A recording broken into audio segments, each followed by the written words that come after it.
বাঁকুড়ার সোনামুখী থানার চকাই গ্রামে তৃণমূল বুথ সভাপতি সেকেন্দার খান খুনের ঘটনায় দুই ছেলের পর পুরুলিয়ার মানবাজার থেকে গ্রেফতার হল মূল অভিযুক্ত নাসিম শেখ।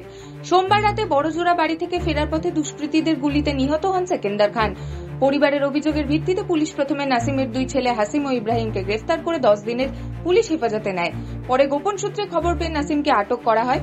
খুনে ব্যবহৃত আগ্নেয়াস্ত্র এখনো উদ্ধার হয়নি। প্রাথমিকভাবে মনে করা হচ্ছে 6 মাস আগে গোষ্ঠী সংঘর্ষে গুলিবিদ্ধ হওয়ার প্রতিশোধ নিতেই নাসিম ও তার অনুগামীরা এই খুনের পরিকল্পনা করে।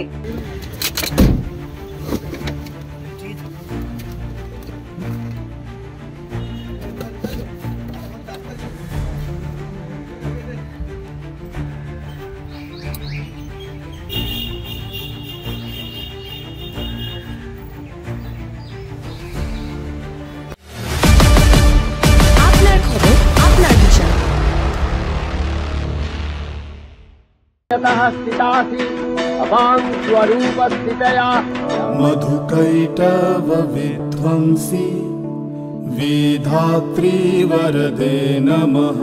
হাতে মাত্র কয়েকটা দিন, আসছে বাঙালির সেরা উৎসব দুর্গাপুজো। প্রস্তুতি নিচ্ছি আমরা। আপনার পুজো প্রস্তুতি থেকে বিসর্জন তুলে ধরবো স্মাইল ইন্ডিয়া নিউজের পর্দায়। আসছে শারদ সম্মান 2025। শুরু হয়ে গিয়েছে আবেদন প্রক্রিয়া।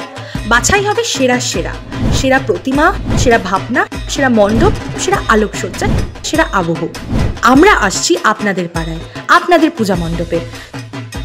স্মাইল ইন্ডিয়া নিউজ বাংলার শারদ সম্মানে অংশ নিতে সত্বর যোগাযোগ করুন 9323397506 এই নম্বরে।